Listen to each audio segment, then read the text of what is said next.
life experiences.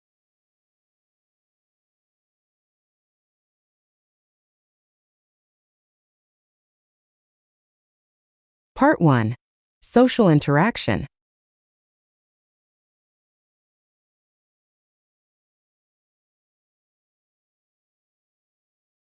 Question 1.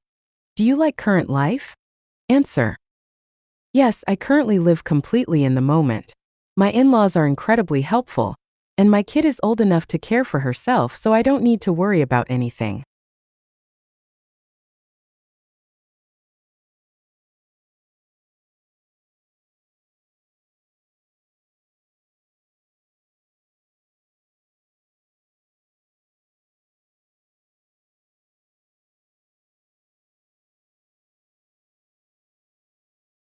Question 2. Which phase of your life do you consider to be the most crucial? Answer. I believe that every period of life is significant, but that childhood is the most significant. It is essential for the growth of our bodies, minds, and emotions. A child's brain is malleable, and everything they learn as a youngster will shape the person they are as adults.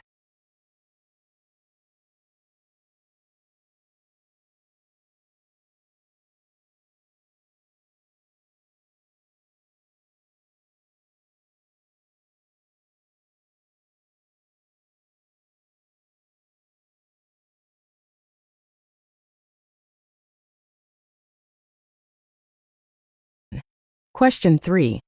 Which period of your life was the happiest for you? Answer.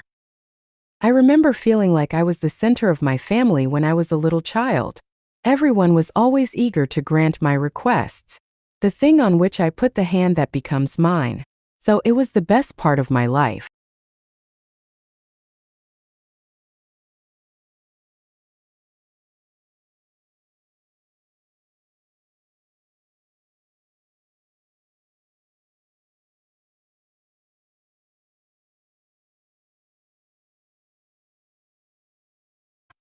Question 4.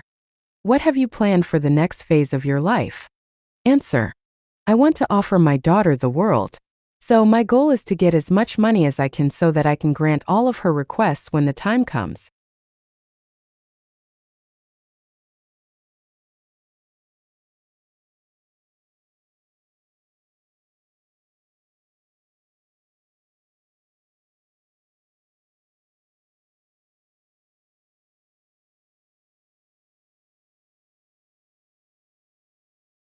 Question 5.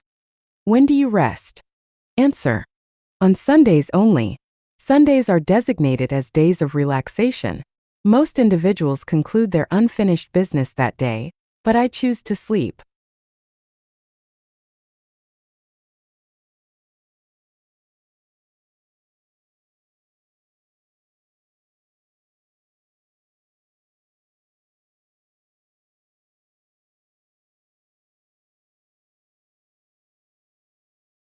Question 6. How do you spend your downtime? Answer. Continue to sleep while people watch online series. Then, if we have lunch outside, sometimes we also have supper here. Rest completely on your day off.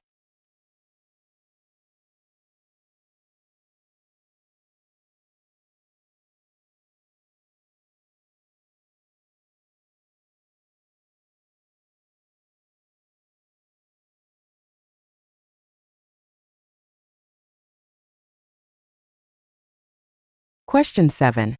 What plans do you have for the next phase of your life? Answer. I want a decent college degree and land a well-paying, fulfilling career. I want to pay off my education loans and assist my parents financially. To find a work-life balance. I also want to make time for my interests.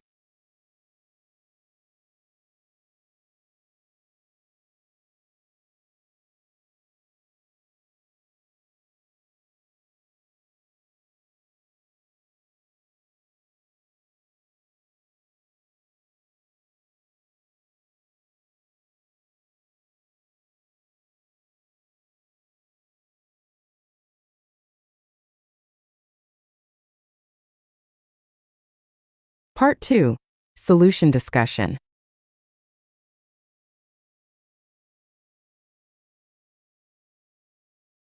Situation.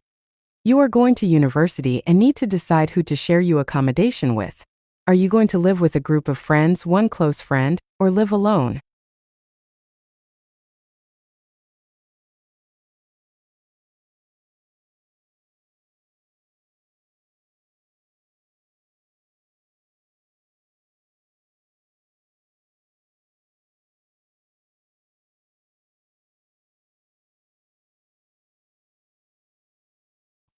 Answer. Well, selecting a roommate for the duration of college is a difficult choice. Living with one close friend would probably be the best option if I had to pick between the three possibilities of living with a group of friends, one close friend, or living alone.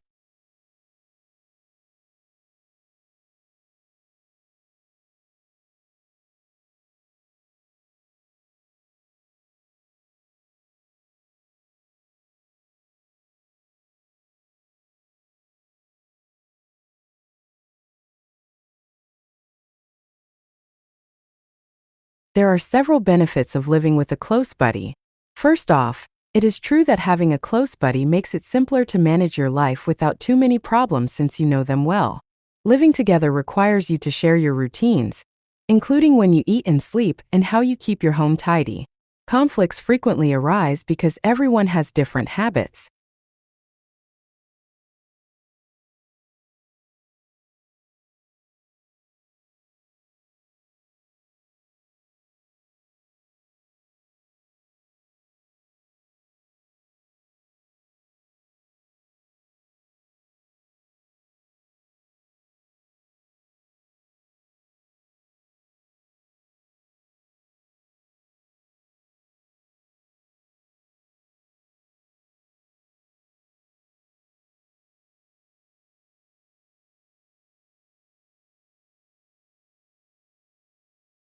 For instance, your friend could want to stay up late and listen to music whereas you would go to bed early. But it would be far easier to resolve any issue with a good friend who can understand and empathize. Second, sharing a home with a good buddy is very fun. In reality, your relationships and schoolwork can put a lot of stress on you while you're in college. As a result, a close buddy who shares many of your interests might offer to listen to your tears. Of course, you'll have a lot of activities to do with your roommate, such as going to the gym or seeing a movie.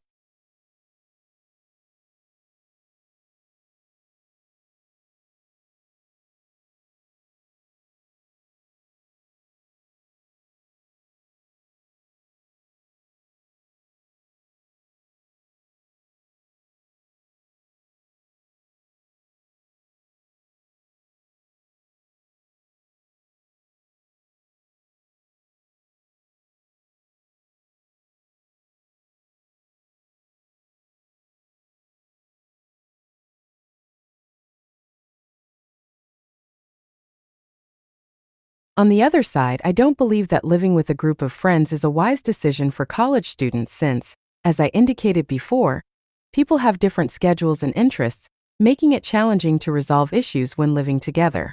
There may be someone with whom you get along, but not the others. Additionally, living alone is not a wise decision because you know that university life may be challenging and occasionally leave you feel bored and worn out. Your problem might get worse if no one is around. Additionally, living alone in some unsafe areas is not a good idea.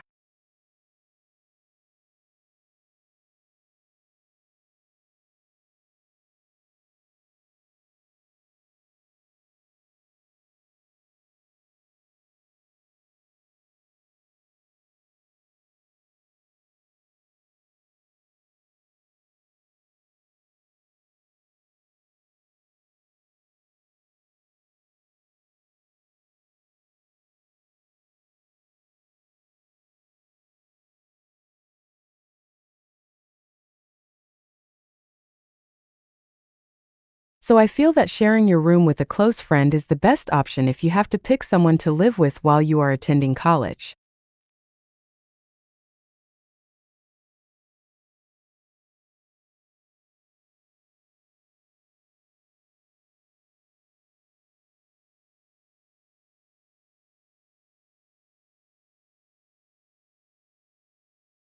Part 3, Topic Development.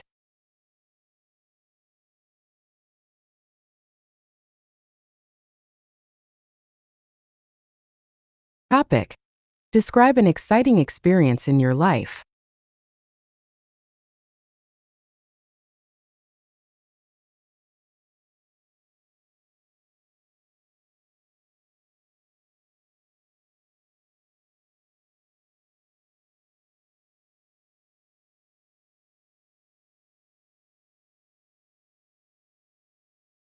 Answer. I appreciate you bringing up such an intriguing subject. I can think of some such exhilarating events, but for this topic, I'd want to focus on one from recently.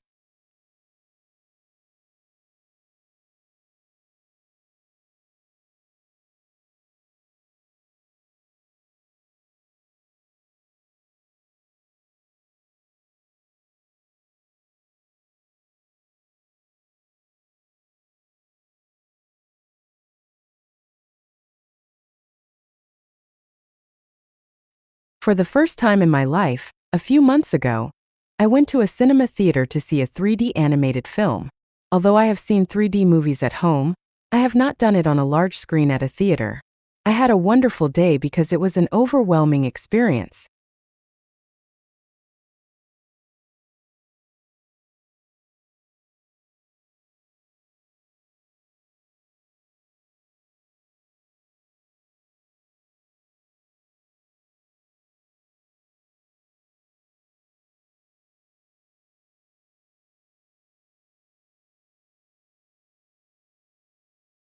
It was mid-November in 2020 when my two closest friends and I went to see the movie. The movie we loved was in a theater called X. When I got there, I chose to watch a 3D film since I felt it would be entertaining to watch a 3D movie on a big screen. I wanted to let you know that when I put on the 3D glasses, I was entranced and somewhat surprised by the bizarre stage I inhabited. It appeared as though I was physically present and seeing everything firsthand.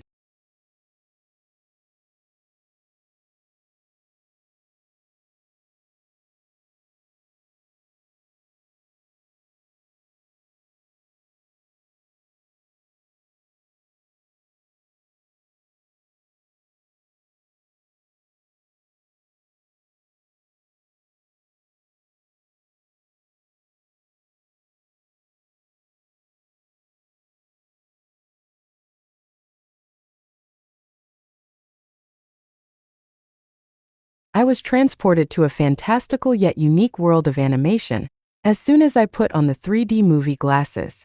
I am unable to compare it to my prior theater-going experience with a movie.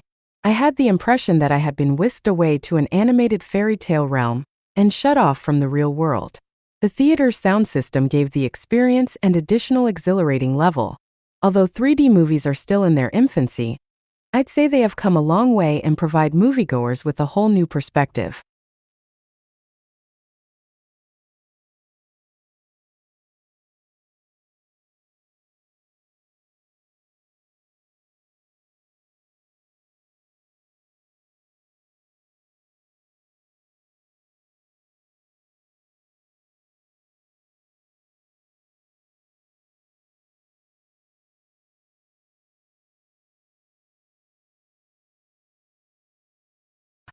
Follow-up questions.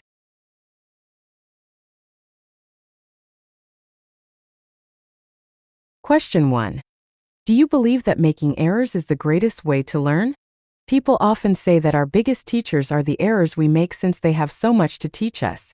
In reality, our missteps and bad choices will teach us some of the most significant life lessons we will ever encounter. Therefore, I agree with the idea that we learn best from our errors if we choose to do so by choosing not to repeat them in the future. However, how much harm done to us determines whether or not we learn the most from our errors. The likelihood that we won't ever learn from our mistakes increases if we force to pay little or nothing.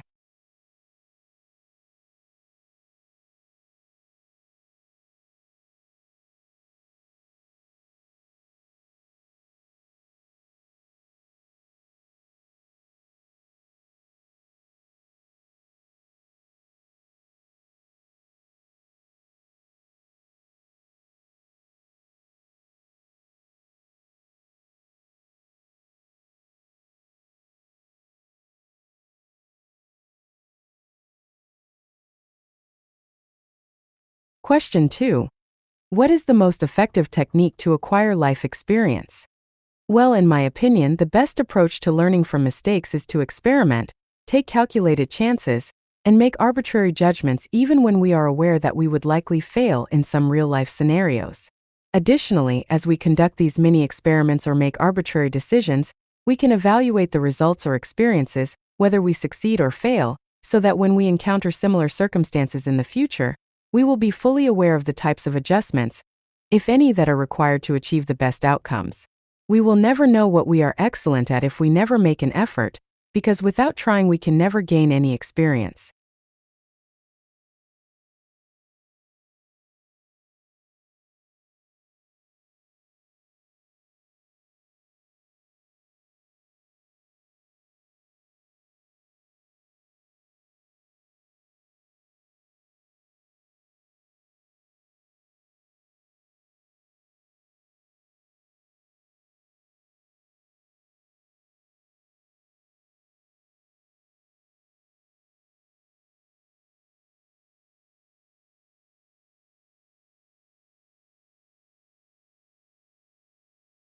Question 3. Can literature and movies teach us about life? If not, why not? No, we can't really learn about life experiences through reading books or watching movies, since learning comes from experiencing real-life events. There's no denying that books and movies may depict some true events and experiences of people in a very logical and realistic way. But the issue is that every single person in this world is unique and has unique thoughts, skills, abilities, and talents. As a result, just because one person has an experience in a certain circumstance doesn't guarantee that another will have the same experience in the same way.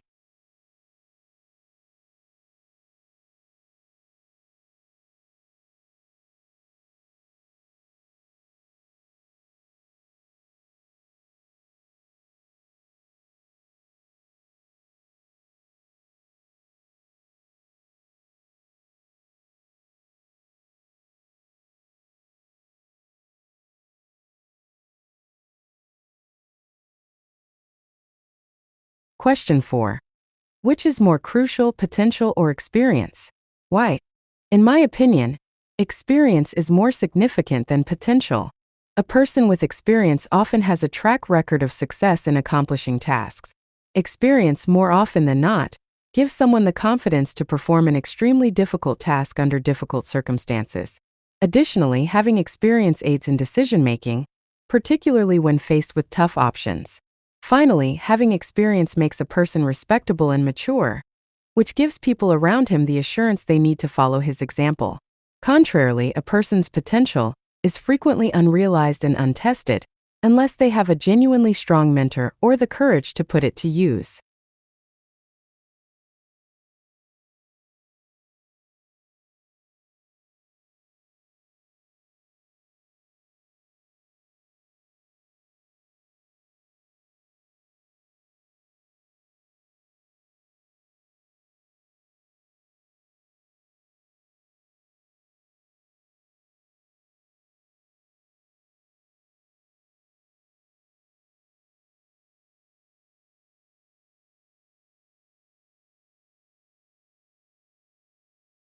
Question 5. What are some experiences you wish you had? Which way do you learn? I suppose I'm fortunate to have had some wonderful experiences, but there's always room for more, isn't there? Because of this, there are times when I really wish I had been to at least 2 or 3 nations on each continent to see what this amazing globe has in store for us. In addition, I want to be able to write about my own travel experiences on my website, which I want to establish soon, as well as those of other travelers in my home country. In addition, I wish I could convey stories in writing the way some talented authors can.